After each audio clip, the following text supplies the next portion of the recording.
शेख साहब क्या कहेंगे, क्योंकि जाहिर सी बात है सूरत हाल आप लोगों के लिए अच्छी दिखाई नहीं दे रही है, तमाम इत्तेहादी नाराज हैं, फिर अपोजिशन भी नाराज है, कैसे टैकल करेंगे इन मामलात को?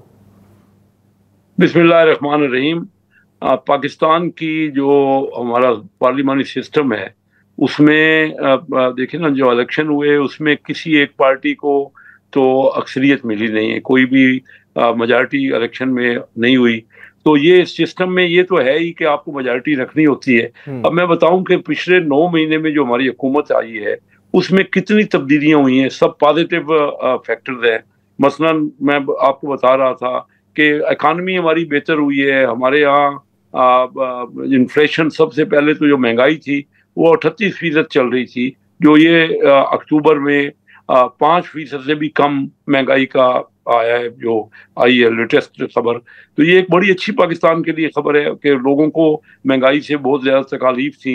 फिर आप ये देख रहे हैं कि IMF ने हमें प्रोग्राम दिया है $7.2 बिलियन का 3 साल के लिए। हमारे रिजर्व बड़े हैं, आप देख रहे हैं कि रिजर्व, ये चीजें ऐसी हैं जो कि सामने है, उस पर कोई दो राय नहीं हो सकती। रिजर्व हमारे बहुत कम थे, 13 बिलियन के करीब चले गए हैं। हमारा एक्सचेंज रेट स्टेबल है, कोई उसमें एक साल से कोई तब्दीली नहीं आई।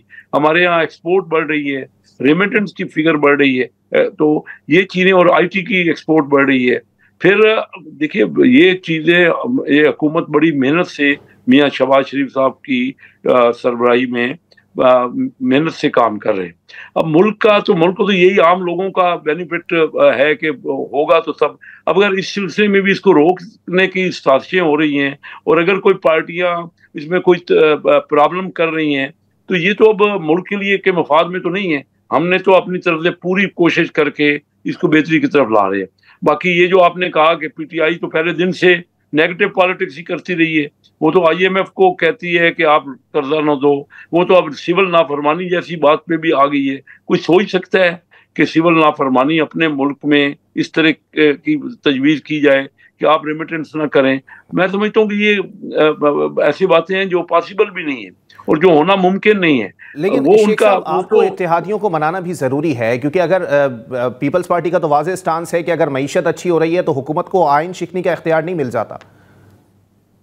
नहीं, बात देखिए, वो तो बिल्कुल सही है, हमें मेजॉरिटी रखना है। कोई भी हुकूमत तब होगी ना जब उसके पास अक्सरियत होगी। और ये हमारी एलाई पार्टी हैं, उन्हें हमें हर सूरत में खुश रखना है, उनसे हम नेगोशिएट भी करें। और ये हमारे बड़े अरसे से पीपल पार्टी के साथ तो हमारा आपस में मिलजुल के, पिछले भी PDM की हुकूमत में भी जो 16 महीने की हुकूमत थी तो उसमें भी मिल के हम थे।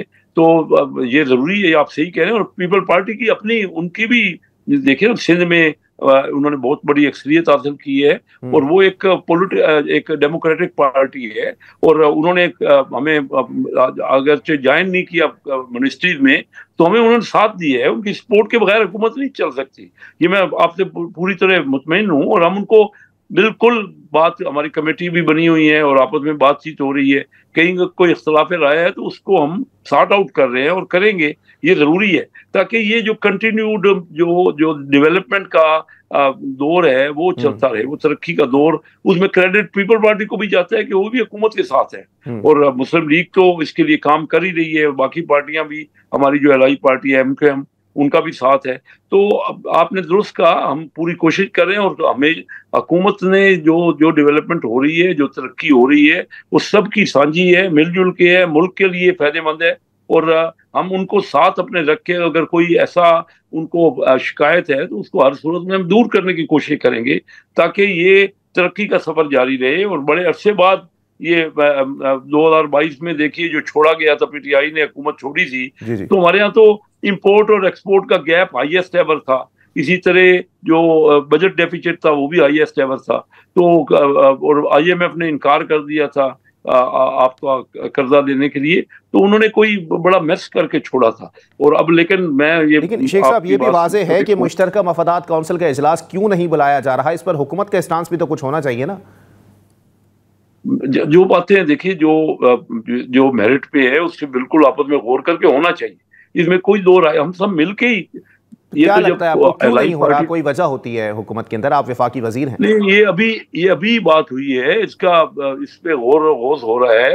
और जरूर कोई ना कोई लाया अमल इसका तो कमेटियां बन गई। मेरे मेरे नॉलेज में तो एग्जैक्ट नहीं है, मैं आपको बताऊं, मैं भी यहाँ नहीं था, बाहर गया हुआ था जो, लेकिन ये तो मुझे पता है कि आपस में हमने कमेटियां बना के कोशिश कर रहे हैं कि जो भी इख्तलाफ के पॉइंट हैं उसको सॉर्ट आउट किया जाए। और ये जरूरी है कि अगर मिलकर हुकूमत करनी है, ये तो तभी रह सकती है कि अगर तमाम पार्टियां जो कि इस इत्तेहाद में शामिल हैं उन सब के साथ मशवरा भी जारी रहे और उनको सेटिस्फाई भी किया जाए। अच्छा शेख साहब, ये भी बताइएगा कि अगर सियासी इस्तेहकाम ना रहा तो जितनी बातें अभी आपने बताई हैं तो सर इस तमाम मेहनत पर तो पानी फिर जाएगा। अभी तहरीक इंसाफ कह रही है कि हुकूमत ने अगर रवैया तब्दील ना किया तो मुज़ाकरात का ये जो दौर है ये ख़त्म भी हो सकता है। इस पर क्या कहेंगे सर?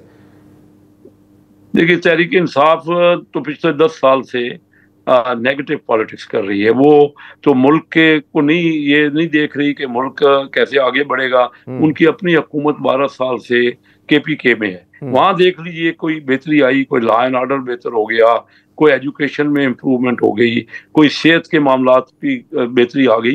तो वो तो देखिए उनके ऊपर तो हम तवक्को भी नहीं करते।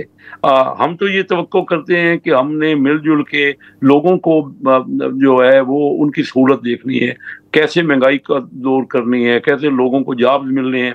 हम तो सारी तवज्जो अपनी मईशत पे दे रहे हैं। और मैं ये महसूस कर रहा हूँ, मैं बिजनेस कम्युनिटी में अली अमीन गंडापुर साहब तो फरमा रहे हैं कि IMF ने तारीफ की है खैबर पख्तूनख्वा हुकूमत की।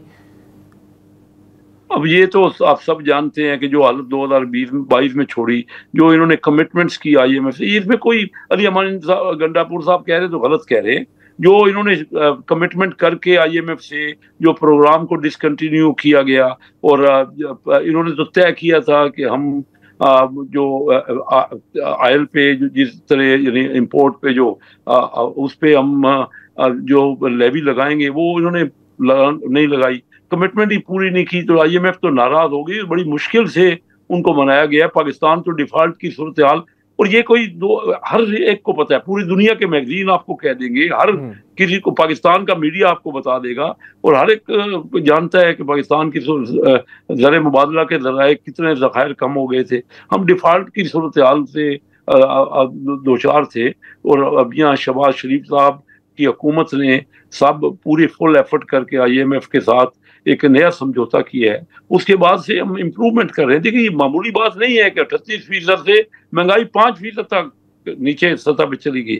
आम आदमी को यही तो चाहिए, उनकी तालीम उनको चाहिए, उनको उसके लिए हम कोशिश कर रहे हैं। उनके देखिए ना, बिजनेस बढ़ रहा है, IT में आम आदमी इन्वॉल्व है, IT में तो लाखों लोग इन्वॉल्व है ना। वो अपने तौर पे भी फ्री लांसर के से भी वो अपना रोजगार कमा रहे हैं। तो बेहतरी हो रही है लोगों में। लेकिन अगर आप, जैसे आपने कहा, अगर ये हुकूमत को किसी किस्म की इसके खिलाफ साजिश की गई, तो ये जो कंटिन्यूड एफर्ट्स हैं, जो इतनी बड़ी मेहनत से हासिल की गई हैं, ये पाकिस्तान के लिए बेहतरी की बात का काम, तो ये डिसकंटिन्यू हो जाएंगे। अगर किसी और पार्टी के बाद इससे बेहतर लाया अमल है तो उसका देखिए ना, वो तो बेशक मशवरा दे हमें हमें हम तो चार्टर ऑफ इकॉनमी की बात हर वक्त करते रहे इनसे। जब ये हुकूमत में थे और हम अपोजिशन में थे तो हमारे तमाम लीडर, मियाँ शहबाज शरीफ साहब, बिलावल भुट्टो जरदारी साहब, और हम सब, मैं खुद स्टैंडिंग कमेटी फाइनेंस का चेयरमैन था, और मैं इनसे कहता रहा कि आइए बताइए, आपके पास प्लान में कोई है, एजेंडा भी आप बना लें और बैठ के डिस्कस करें। और अब मैं देख रहा हूँ मेरी टाइम के मेरे पास मिनिस्ट्री है। शेख साहब, यहाँ पर एक और पॉइंट का जिक्र आपसे करना चाहूंगा। उस पर भी आपकी एक बड़ी माजी की जो है वो इत्तेहादी जमात रही है JUI, वो काफ़ी नाराज़ है। तो इस पर क्या कहेंगे? मदारिस रजिस्ट्रेशन बिल के ऊपर क्या होने जा रहा है, ये थोड़ा सा वाजे करें आवाम को। जी हाँ, मदारिस बिल पे जो मौलाना साहब की जमात की, JUI की जो स्टैंड है, वो देखिए कि उन मदारिस बिल में भी उलमा का आपस का भी तो इख्तलाफ राय है ना। तो हम कोशिश कर रहे हैं कि वहाँ कोई यकजहती हो जाए, एक ही कोई बन जाए, और उसको बिल को देखिए ना, उसमें कोई ऐसा मसला नहीं है। इन उलमा के ही मीटिंग्स हो रही हैं और खुद उनके अंदर गुफ्तगू हो रही है। तो मैं समझता हूँ कोई मुश्तरका लाए अमल उसका बन जाएगा और उस पर हम जरूर उस पर अमल करवाएंगे। अच्छा कैसर अहमद शेख साहब, ये भी बताइएगा कि जाहिर सी बात है इत्तेहादियों की बात हो रही है। एक इत्तेहादी आपका आयन शिकनी का जो है वो इल्ज़ाम लगा रहा है। खालिद मकबूल सिद्दीकी साहब की क्या नाराज़गी है और उनकी नाराज़गी के ऊपर हुकूमत क्या कर रही है, ये भी वाज़ेह कीजिएगा। आज मैंने उनका स्टेटमेंट देखा है। खालिद मकबूल साहब ने अपना रिजर्वेशन का इजहार किया है। तो कोई पता नहीं कि उनकी पर्टिकुलर नाराजगी क्या है। और हमारी कैबिनेट के मेंबर हैं, हम अभी कैबिनेट का इजलास परसों ट्यूसडे को होगा, तो मैं उनसे पूछूंगा भी, और वो खुद भी उनको चाहिए कि अपना बताएं। कैबिनेट के हमारे मेंबर हैं और खुद उनका पूरा इजहार करते हैं कैबिनेट के अंदर अपने पॉइंट ऑफ व्यू का, और उनका राइट है, वो बताएं हमें कि उनको क्या रिजर्वेशन है या क्या उनको। अभी तक तो उन्होंने कैबिनेट में कोई इजहार किया नहीं।